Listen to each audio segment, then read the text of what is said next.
بسم الله الرحمن الرحيم. الحمد لله نحمده ونستعينه ونستغفره ونعوذ بالله من شرور أنفسنا ومن سيئات أعمالنا. من يهده الله فلا مضل له ومن يضلل فلا هادي له، وأشهد أن لا إله إلا الله وحده لا شريك له، وأشهد أن محمدا عبده ورسوله. أما بعد، فإن أحسن الكلام كلام الله، وخير الهدى هدى محمد صلى الله عليه وسلم، وإن شر الأمور محدثاتها، وكل محدثة بدعة، وكل بدعة ضلالة، وكل ضلالة في النار. So today is lesson number 10. Lesson number 10 in the section on Al-Qadr in the book Taqreeb Tadmuriyyah, and overall this is lesson number 45 in the book as a whole. In the previous lesson we looked at a very important section titled The Necessity of Believing in Al-Qadr and Ash-Shara'. And there were some important reasons or benefits mentioned regarding the belief in Al-Qadr. First of all, it is from the 6 pillars of Iman, 6 pillars of belief. Secondly, it in itself, Al-Qadr is a completion of Tawheed, because it relates to Allah and Him being the knower of all things, the one who wills all things, who creates all things, who brings all things into existence, the one who created the creation, the ways and the means, the causes and the effects and everything. Then to believe in that obviously is from the requirements and the completion and perfection of Tawheed, or what relates to Al-Qadr is from the completion of Tawheed. Thirdly, it's by way of belief in Al-Qadr that we make tawakkul, we make reliance upon Allah. Reliance is to take the ways and means and then to resign the effect or the outcome to Allah subhanahu wa ta'ala. Fourthly, that the fourth reason is that a person acquires calmness, tranquility, serenity in his life, and he's able to deal with life in a with a positive, optimistic attitude. And for that reason, you see, amongst all of the people of the earth, the Muslims are generally the most resilient and the least in taking their own lives in the face of calamity and adversity, and this is established. This is established and known. And also from the benefits of belief in Al-Qadr is that it removes arrogance and amazement with oneself, because a person realizes that everything that he achieves and does, it's by way of ways and means that Allah Himself is the creator of. And so really there's no room for kind of arrogance and pride and looking down upon other people and this other things of that nature. So all of these were indicated the necessity of belief in Al-Qadr and some of the consequences of belief in Al-Qadr. And then in addition to that, we looked at the necessity of believing in the law, the Sharia, the legislation, right? So what's the justification of that belief? And Ibn Taymiyyah rahimahullah, as summarized by Ibn Taymiyyah, he explained it in the sense that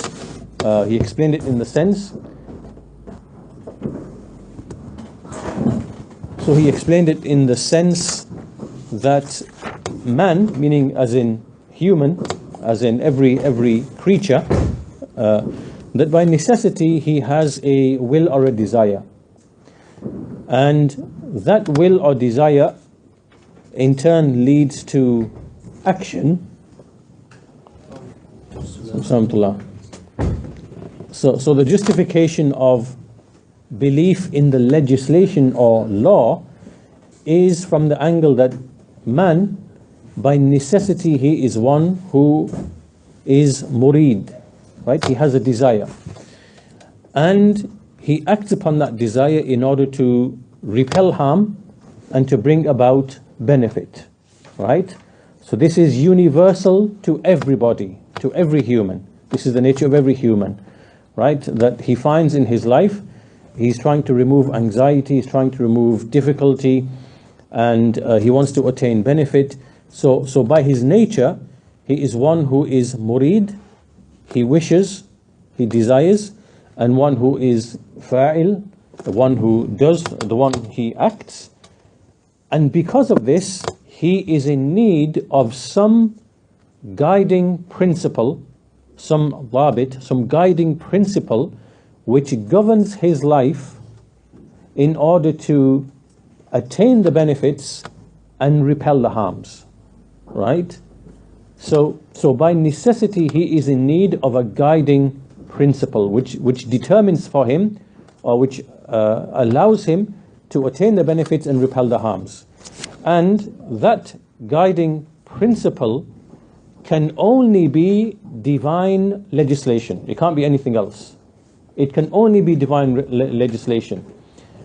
And the reason for that is divine legislation. It is because Allah is the creator of man, the heavens and the earth and man.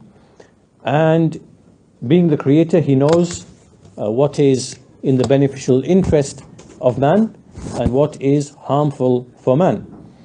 And so therefore it can only be divine legislation that can be the absolute, in the absolute sense, that can be the actual guide and the criterion between what is harmful and what is beneficial, what is rectifying and what is corrupting, and so on and so forth, right? So then built upon that, we explained that knowing what is beneficial and harmful can be known by the fitrah, by intuition. It can be known by reason. It can be known by practical experience, and it is known also by legislation, by revealed legislation, right? So we are not saying that it's not possible for man to know the benefit and the harm. We can know the benefit and harm. We know from experience that stealing is wrong and harmful, or fornication and adultery is wrong and harmful, or taking intoxicants, drugs, alcohol, that this is harmful. We know that from experience. But as the Sheikh explained, that the reality of the Sharia, the legislation, is such that what the intuition and reason and experience already knows, the Sharia comes to affirm it, right? So we know from experience that, stealing, gambling, fornicating, cheating, and all the other kind of crimes and things which destroy life, intellect, and other things, we know from experience these are harmful. So the Sharia comes to affirm what we know and to prohibit it. And conversely, whatever the Sharia has come with, the legislation has come with of commands and prohibitions, then we know from our experience the truth of that which it has come with, right? So it has come, for example, with the prohibition of intoxicants, and we know from experience the danger of intoxicants upon the mind, the body, the family in terms of domestic violence and things like that, and the society as a whole in terms of crime and death, injury, all of the unnecessary wastage of wealth, of having to deal with the illness and all the social ills that come along with intoxicants. Then we know that what the Sharia has come with is the actual truth. And likewise, if you look at usury or interest, and if we look at all these other things, gambling, and all these other social ills and evils that plague the society. So finally, there was this question at the very end of the previous lesson as to, what is it that makes something good or bad, or that can judge what is good or bad? Is it intellect before revelation? Or is it only revelation that can tell us what is good or bad? Right? This is an issue that occurred historically. In Arabic, there's a certain phrase for it. It's called at-tahsin wa-taqbih. Right? You know, making something good or making something bad. What is it? Is it the intellect, or is it the revelation? Right? So, to explain to you with an example, let's say adultery or fornication. Right? When does it become evil? When does it become repugnant? Right? Is it repugnant because we know from intellect and intuition that it's wrong and it's repugnant? So therefore it's repugnant before the Sharia comes, and then when the Sharia comes and prohibits it, then it confirms and adds to the repugnance. Is it this? Or is it that nothing is repugnant until after the Sharia comes, and only the Sharia can determine whether something is good or repugnant? Or is it that one over there? Right? So in other words, gambling, fornicating, adultery, all of these are basically, they are neutral actions, neither good nor bad. They only become bad because the Sharia has come and declared them to be bad. Right? So which view is correct? What is correct? Right? So this second view is not correct. It's not correct. Right? Rather, what I explained first, that this is because, the reason for this is because actions are inherently beneficial or harmful. Right? This is because these are properties of actions themselves. Right? So cheating is inherently wrong and oppressive. Fornication, adultery is inherently wrong and oppressive. And it is because of that property of that action that the Sharia has come and prohibited it.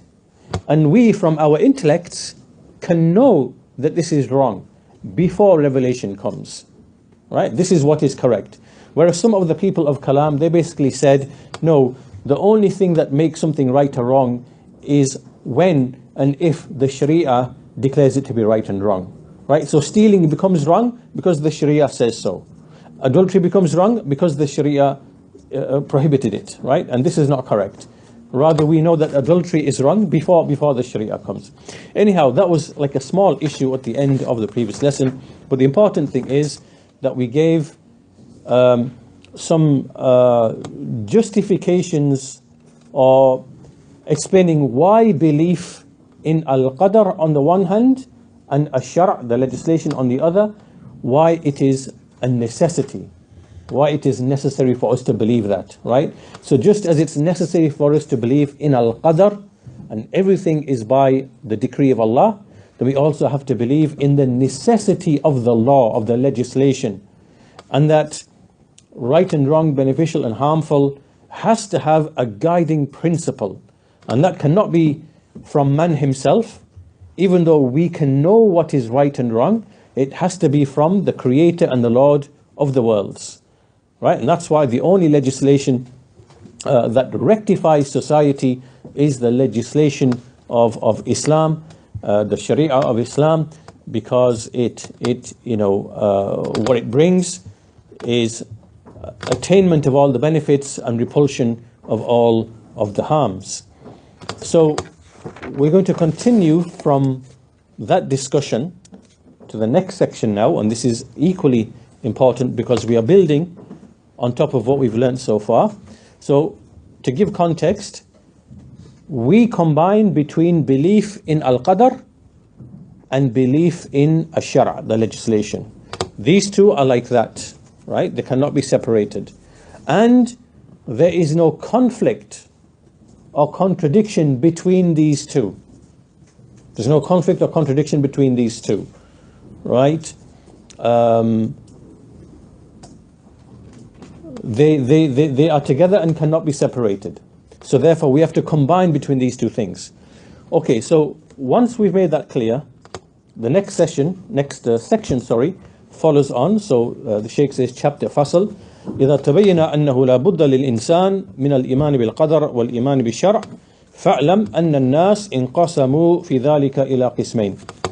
So the Shaykh says, once it becomes clear that it is necessary for man to believe in al-qadr and to believe in the legislation, to believe in the decree and to believe in the legislation, then know that the people are divided into, have divided into two groups in relation to this, right? So the people are now divided into two parties on this issue.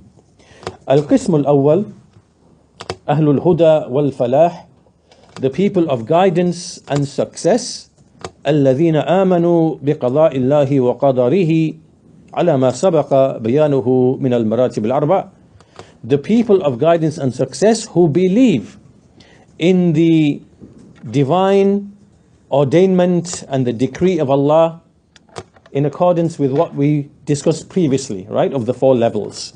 So we believe in it in accordance with those four levels. Allah's knowledge of all things, Allah's writing down of the decrees, Allah willing things to be, and Allah bringing things into existence through His creative power, right?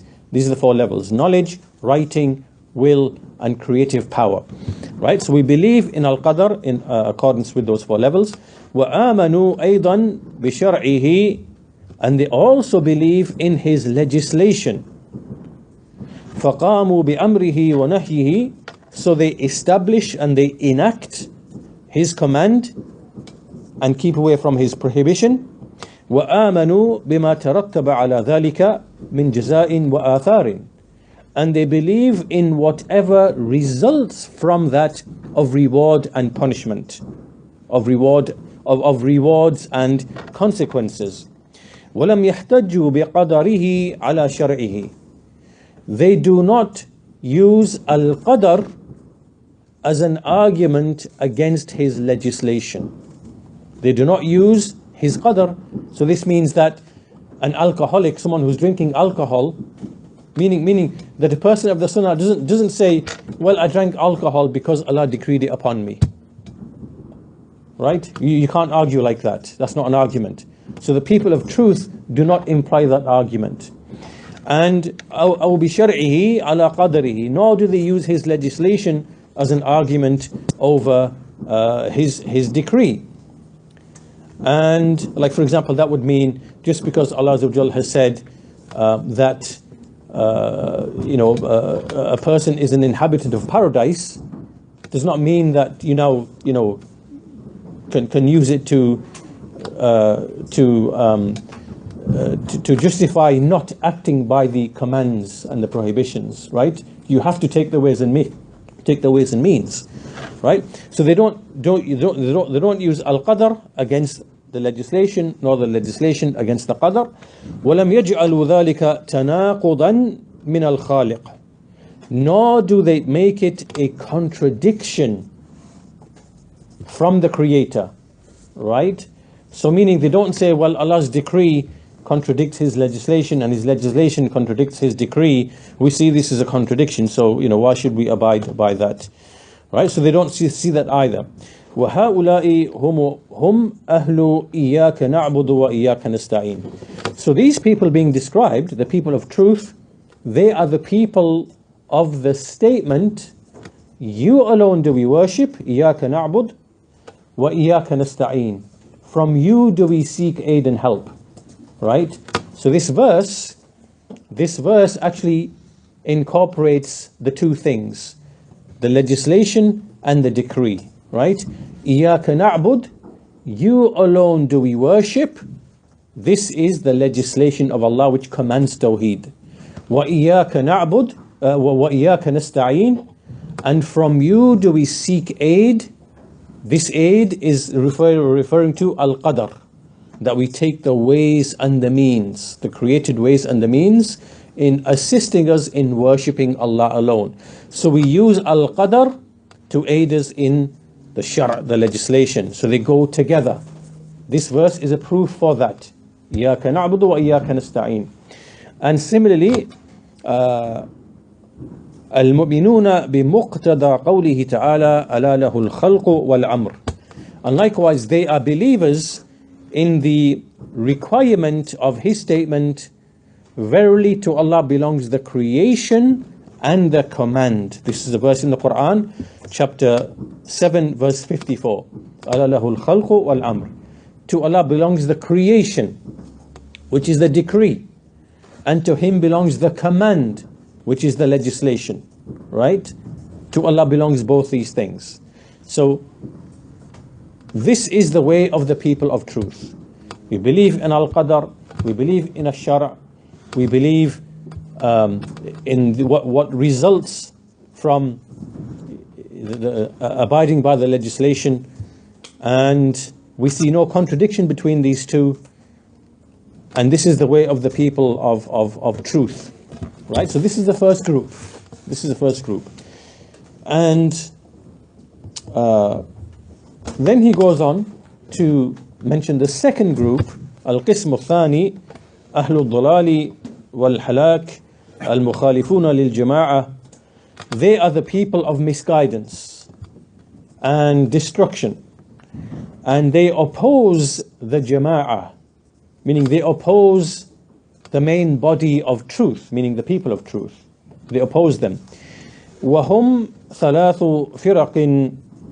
They are three groups: Majusiyya, wa Mushrikiyya, wa Iblisiyya. Right? So the people who oppose the people of truth in this correct understanding, in this correct application of the decree and the law combined together, they are of three groups, and they are as follows. The first group are referred to as the Majusiyya, like the Magians, Secondly, the Mushrikiyya,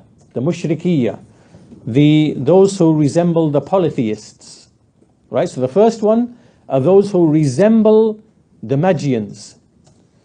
The second, the Mushrikiyya, those who resemble the polytheists, the pagans.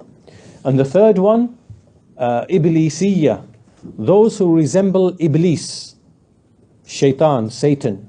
They resemble Iblis, Shaitan, Satan, right? So meaning that those who deviate on this important topic of Al-Qadr, then they fall into three categories. The Majusiyya, who resemble the Magians, the Mushrikiyya, who resemble the polytheists, and the Iblisiyya, who resemble Iblis.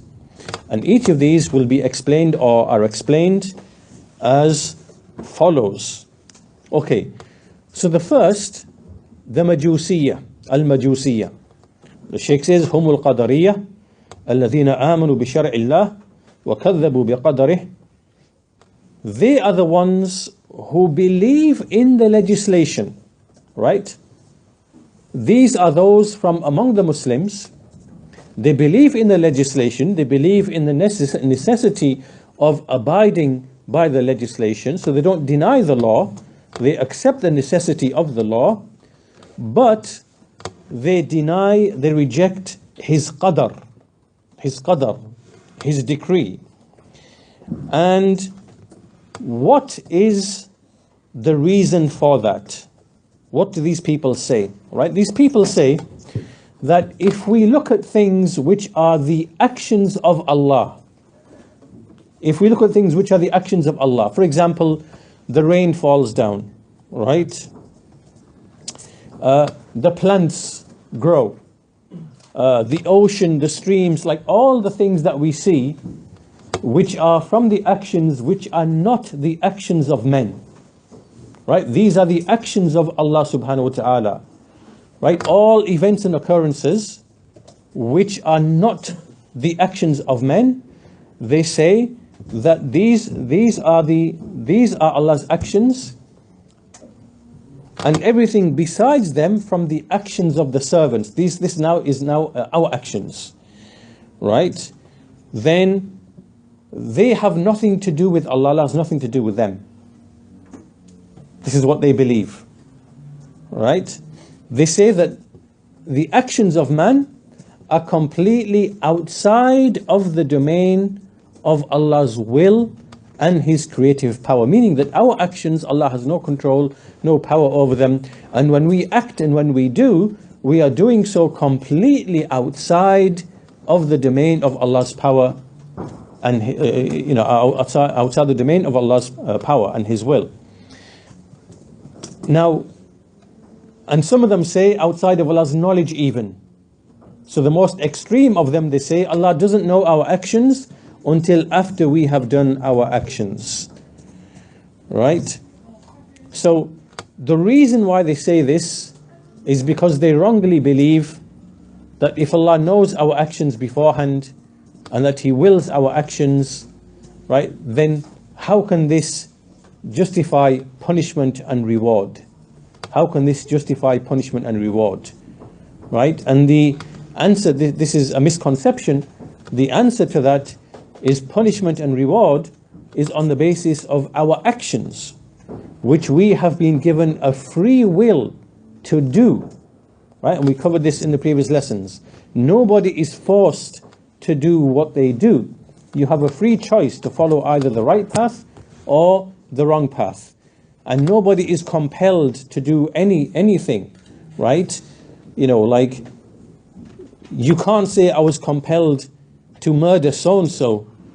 I was compelled and I had no choice, because you would not accept the argument if somebody came and murdered someone in your family and said, well, I was compelled to murder, it was from the decree of Allah. You wouldn't accept the argument yourself. So we went through all of that in the previous lessons to show that the argument of Al-Qadr is false. But however, the reason why these people are saying this is because how can Allah punish and reward if He's the one who decrees the actions of the servants? And the answer to this is, it would only be injustice if Allah punished and rewarded on the basis of His knowledge alone, on the basis of His prior knowledge alone, without giving the servants the opportunity to act. Do you understand? Right? That would be injustice. Meaning that if Allah knew beforehand, this person's in paradise, that person's in hellfire, then He created him and then immediately sent this one to paradise and that one to hellfire. Never gave them any chance to know, to understand, to reason, to choose, to act, to receive a message, to see right from wrong, and then to be able to choose right from wrong. Right? Then that would be injustice. But Allah Azza wa Jal, He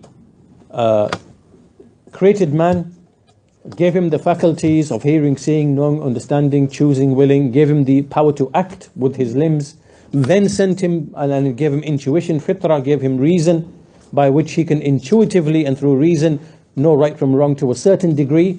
Then He sent prophets and messengers with the book, with the law, with revelation, with guidance, and said, this is the path to truth, this is the path to falsehood, this is the path of rectification, this is the path to corruption, this is beneficial, this is harmful, this is halal, this is haram. So take this path, you will be rewarded, and take this path and you will be punished. Here man is now given a choice. He's given a choice, and he is freely able to choose between right and wrong. Right? لِمَنْ شَاءَ مِنْكُمْ أَنْ يَسْتَقِيمُ. For the one amongst you who wishes to be upright. Here now, punishment and reward is totally justified. Even alongside Allah being the one who knows everything in advance, wrote everything down, willed it to happen, and created it. There is absolutely no injustice in any of this. Right? So this shubha, where they say man's action has to be completely outside of Allah's decree, is false, right? But this statement of theirs, it resembles the statement or the belief of the Magians. The Magians, who are the Magians? They are the Persians, the modern day Iranians. They are the fire worshippers. They believe that there is a God of good, which is the light, and there's a God of darkness, which is the evil. And the God of good only has control over what is good. And the God of evil, the darkness, has control over what is evil. Right? So when these people say that man's actions and what he does is completely outside of Allah's control and power, they are effectively saying that there are two creators in existence. There are two creators in existence. Man is a creator himself outside of Allah's will and power. And then there is Allah as a creator. So the belief in two creators resembles the belief of the Magians, the fire worshippers. And that's why the Prophet ﷺ, he actually mentioned them by name before they appeared. And he said that there will be the Qadariyyah, right? That they will emerge. This is from his prophecies. So now we understand what they say and the reason why they say it and the angle from which they resemble the Magians, right? So the Shaykh says that these people فَغُولَاتُهُمْ أَنْكَرُوا عُمُومَ عِلْمِ اللَّهِ تَعَالَى. So these who resemble the Magians are of two groups. The extremists, those who say Allah has no prior knowledge of the action of any person until after it happens. And this statement is a statement of disbelief. You are outside the fold of Islam if you make such a claim that Allah only knows of events from the actions of His creatures until after they happen. Right? وَقَالُوا إِنَّ اللَّهَ تَعَالَى لَمْ يُقَدِّرْ أَعْمَالَ الْعِبَادِ وَلَا عِلْمَ لَهُ بِهَا قَبْلَ وُقُوعِهَا. So these people say Allah does not decree the actions of the servants, nor does He have any knowledge of them before they occur.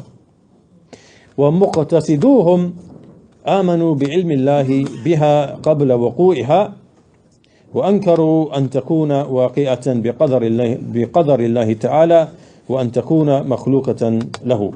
So this is the extreme people. As for the general main body of the Majusiyyah, the deniers of Al-Qadr, then they say they believe Allah has knowledge of the actions of the servants before they happen, but they deny that they are by Allah's decree, that they happen by Allah's decree. And they deny that the actions of men are created by Allah. Right? So these people were هؤلاء هم المعتزلة ومن وافقهم. This group, they are the Mu'tazila. Right? This is the sect which appeared in the 2nd century after Hijrah, and they remain present to this day of ours. Right? Most of the Shia, the Rafida of Iran, in Yemen, and other places, they are Mu'tazila. They are upon this belief. Right? وَمَذْهَبُهُمْ بَاطِلٌ بِمَا سَبَقَ فِي أَدِلَّةِ مَرَاتِبِ الْقَدَرِ. So their doctrine is false, and we already refuted it in what has preceded, in the evidences for the 4 levels of Al-Qadr, right? So that's refuted. But with this group, we can see that the central point of argument is to do with Allah's knowledge. If you say to these people, do you believe Allah has knowledge of man's actions before they occur? If they say no, then this is disbelief, right? Because you are denying clear verses in the Quran in which Allah Azza wa Jal says, for example, Allah says, Wallahu bi kulli shay'in alim. Allah has knowledge of all things. And if you say, yes, Allah did have knowledge of everything, or does have knowledge of everything what occurs before it occurs, then whatever He knows is going to occur by necessity has to occur by His will. By His will. If you accept the knowledge, you've got to accept the will. And if you accept the will, then by necessity you have to accept that Allah is the one who brought that into being, because it necessarily follows from knowledge. So the way you refute the people of Qadr is argue against them and focus on the issue of knowledge. This is what Imam al-Shafi'i said, right? So we know that their position to be false. Anyhow, this is the first group, the Majusiyyah. What do they say? They deny Al-Qadr. They believe in the legislation, but they deny Al-Qadr, right? So in other words, they say man is the creator of his own actions.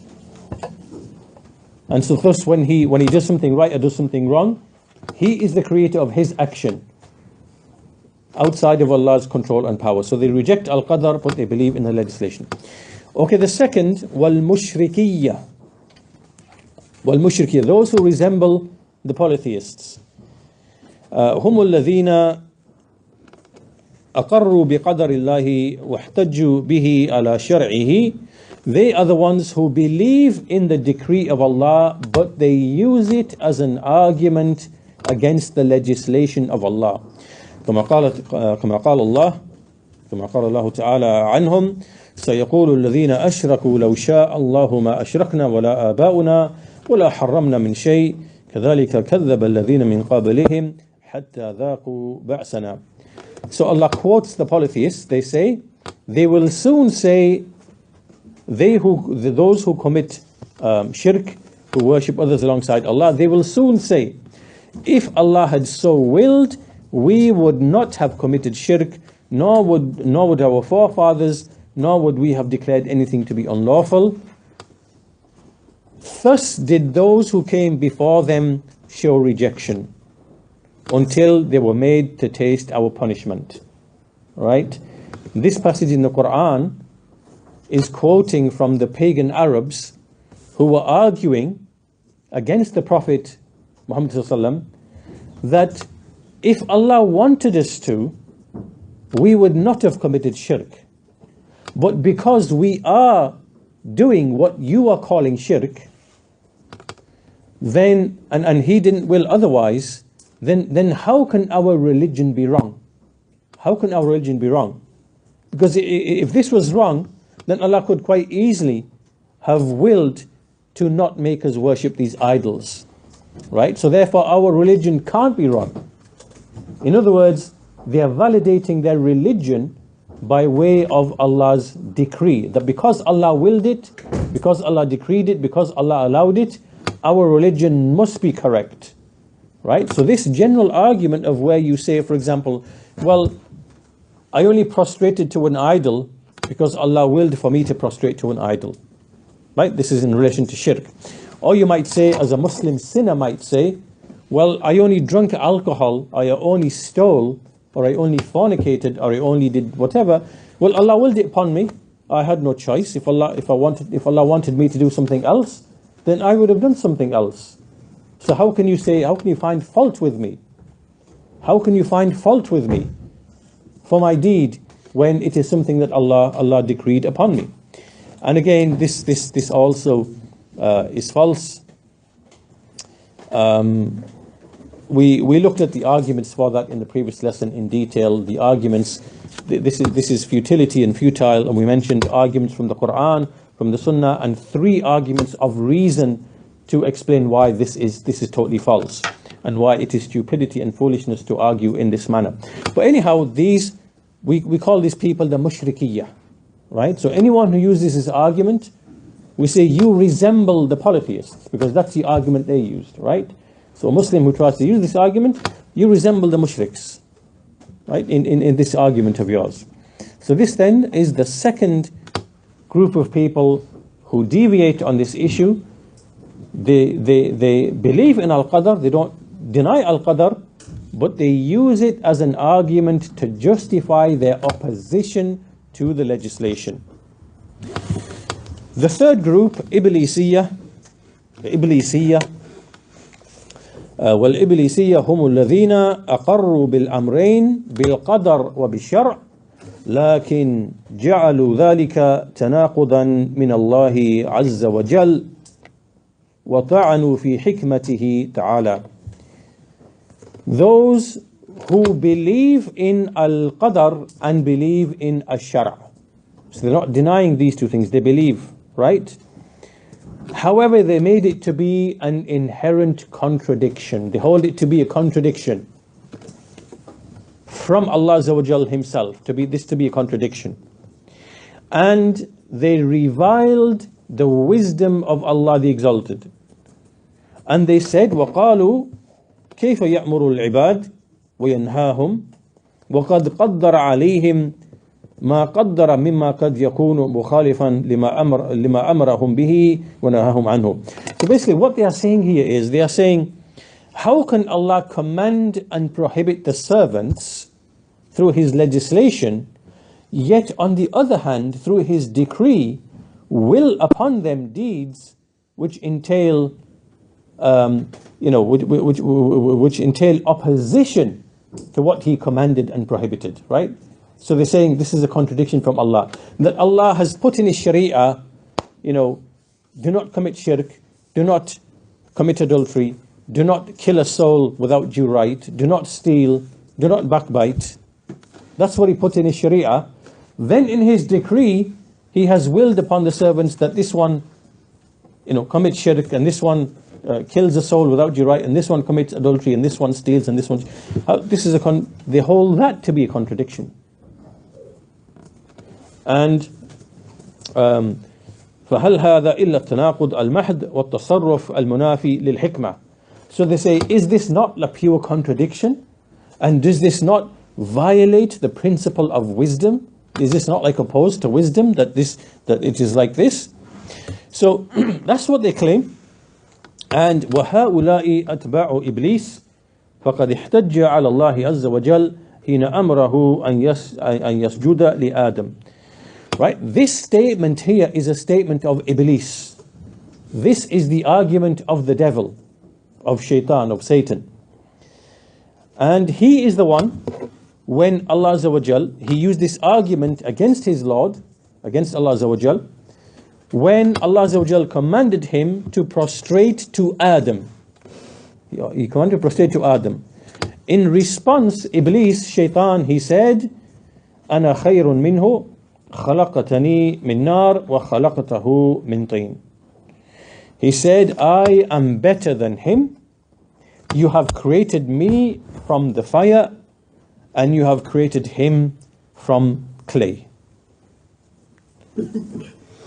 So here, what is the argument of Iblis? What Iblis is saying, this is the crux of the argument, that oh my Lord, in your creation, you created some beings, such as myself, out of fire, which as a substance is superior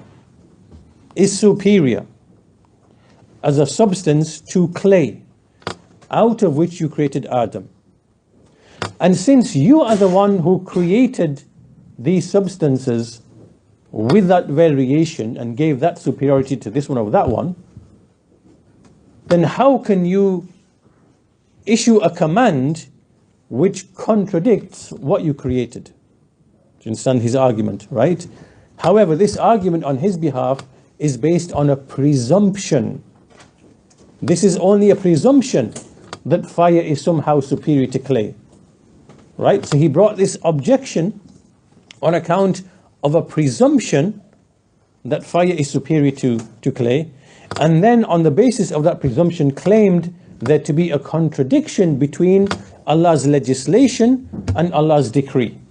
Allah's legislation in this case is what? The command for Iblis to prostrate to Adam as as a respect and as obedience to Allah. It is obedience to Allah.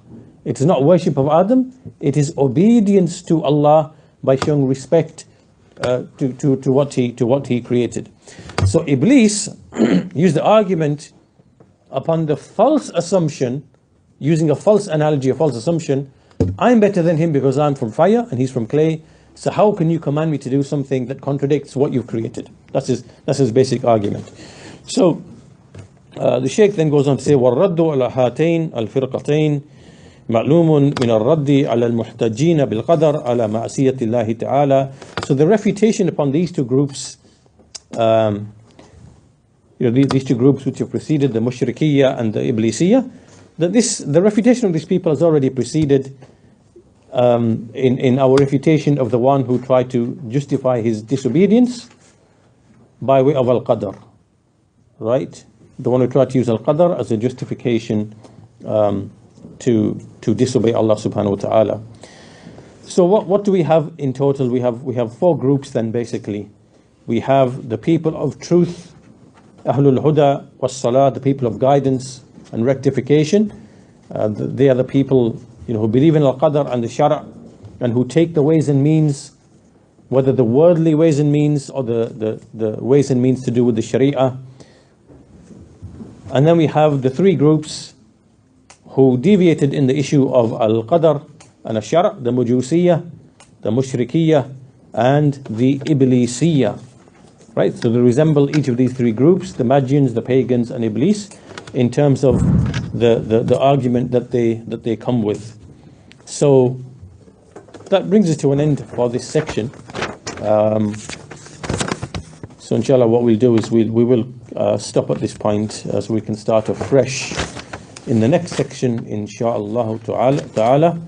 But just to summarize then, basically we are building on top of what we covered previously, of the necessity of believing in al-qadr and the shara', that those two things go together. And in all of that is the wisdom of Allah Azza wa Jal. Allah created His creation. He created all entities. He gave them their properties. He gives all things their properties. Likewise, He created man. And likewise, so just like things have properties, for example, this has hardness, and this has softness, and this has fluidity, and like everything physical that Allah created has been given properties. On the basis of our knowledge of those properties, we are able to achieve benefits, right? So for example, we know that rock is hard, stone is hard, so we build houses with it, right? Makes sense, right? And we see that from wood is fire and energy, so we use it for fire and energy, coal, things like that, whatever, yeah? So we know that things have inherent properties in what Allah created of the physical things. Based upon our knowledge of those properties and the benefits, or the harms vice versa, right? So we know the harm of certain chemicals, we know the harm of fire, we act accordingly, and we attain the benefits and we repel the harms. In a like manner, human actions also have inherent properties, right? Human actions and behavior also have inherent properties as well, right? So just like, for example, there might be some inherent harm in, say, a chemical, for example, then likewise, lying, to tell lies, has an inherent property of harm and being wrong, right? So in other words, human actions have absolute values and properties in relation to them, right? And legislation from Allah comes on the basis of those properties in those actions. Do you understand? Right? So the Sharia comes and it always commands something in which there is pure benefit or overwhelming benefit.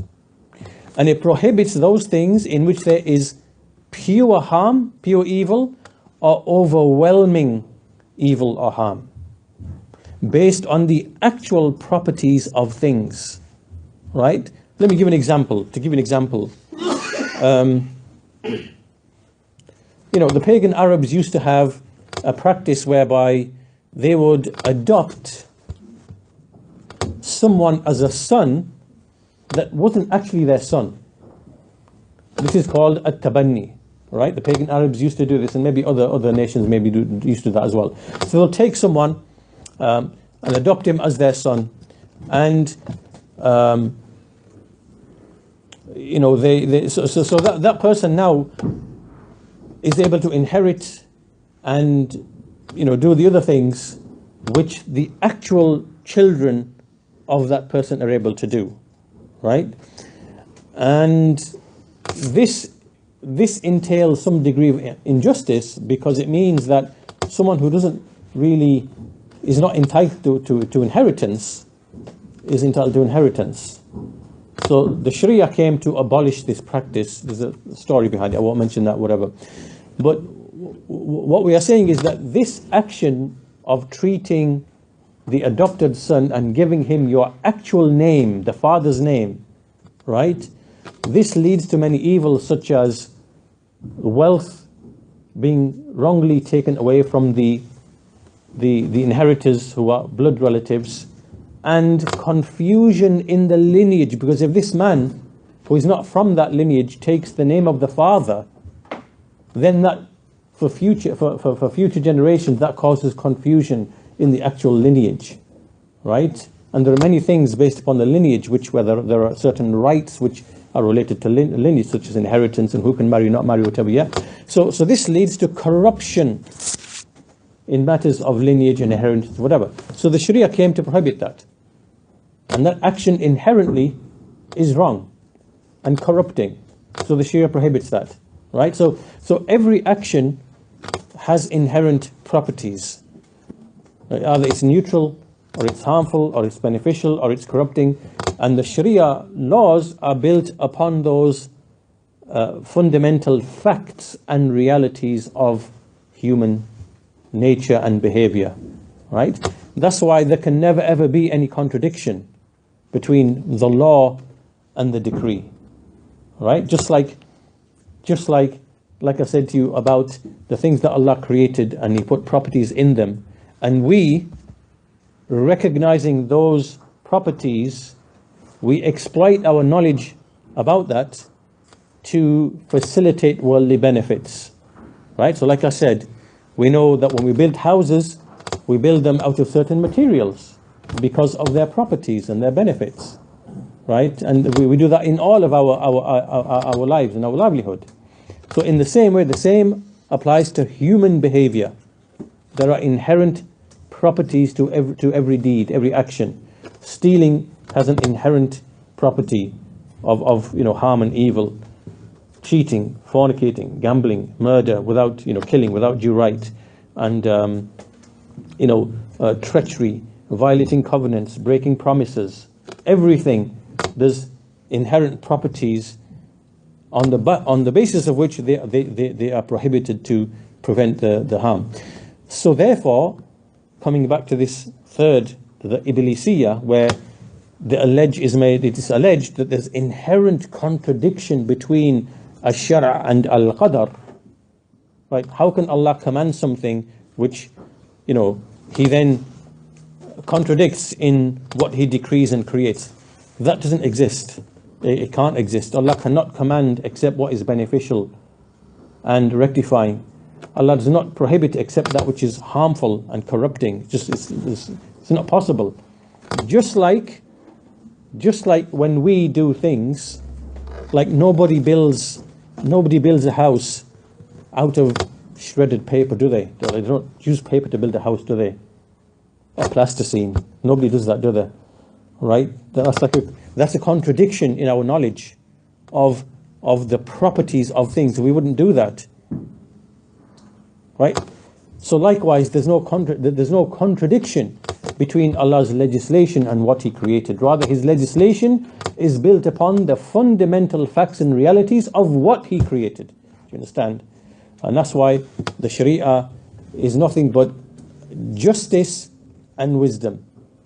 And all these other arguments that we see from these groups of people in relation to Al-Qadr, and even the arguments, if we go beyond our topic and even speak about the arguments of the atheists, of the Jews, of the Christians, who basically attack the Islamic Sharia and claim it is backward and barbaric and it's this and that, whatever, all of this is founded upon their ignorance of the law and of the wisdom in Allah's Sharia.